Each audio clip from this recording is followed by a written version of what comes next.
This talk uses the examples of two modern American architects, Frank Lloyd Wright and John Young, to show how long-established ideas in one context can serve as a source of innovation in another.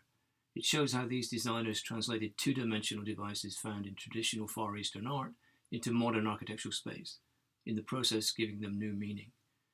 The examples shown would seem to confirm that, contrary to popular belief, at least some modernist architects were perfectly willing to make use of history, provided that it was sufficiently remote, either in time, culture, or medium, and traditional Far Eastern art was all three.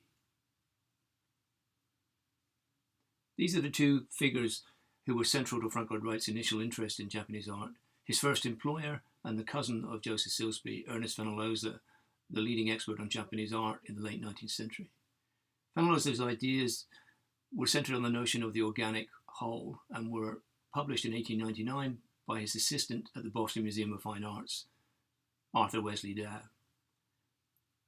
Here are some examples of Dow's organic line ideas based on the traditional Japanese and Chinese 5 interlocking square pattern.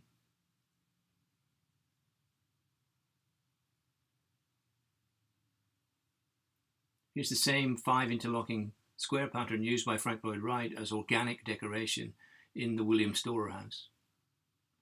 This notion of interlocking space became central to Wright's interpretation of the notion of the interdependent organic whole, both interdependence of its internal parts and interdependence with the surrounding environment.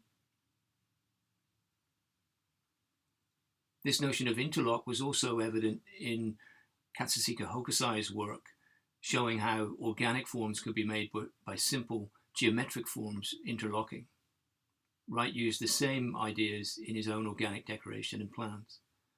Another idea used by the print artist was to break the pictorial picture frame to suggest continuity of real and represented space. Wright did the same thing in many of his renderings.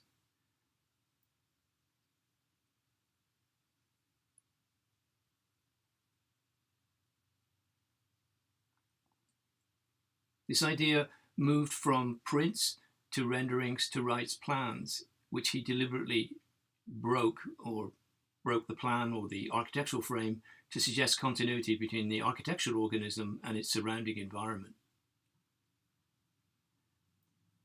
Half a century later, John Young directly compared Oregon landscapes with those depicted in Japanese woodblock prints, here in an exhibition at the Portland Art Museum in 1934. In Young's case, he picked up the idea of obscuring middle ground derived from Chinese landscape painting and represented it architecturally, specifically at the Watsik House of 1934.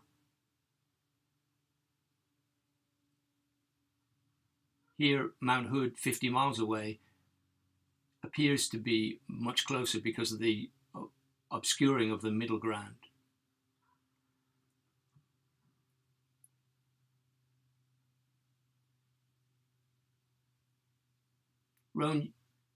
Young used this technique to effectively borrow Yone Mountain, named after his father, across the Columbia Gorge.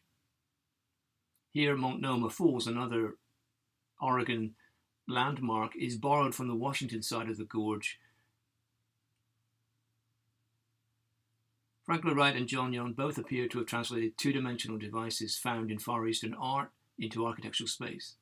For Wright, interlock became a means of expressing the mutual interdependence of parts within the organic whole and between the architectural organism and its environment. For John Young, the obscuring of middle ground, originally used in Chinese landscape painting to suggest spatial depth, was translated into architectural landscapes to create the opposite illusion, that designed foregrounds and natural backgrounds were part of the same plane.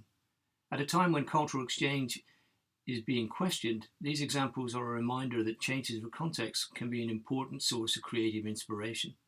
They also confirm that modernism did not reject the past entirely, but was occasionally willing to make use of history, provided it was sufficiently remote.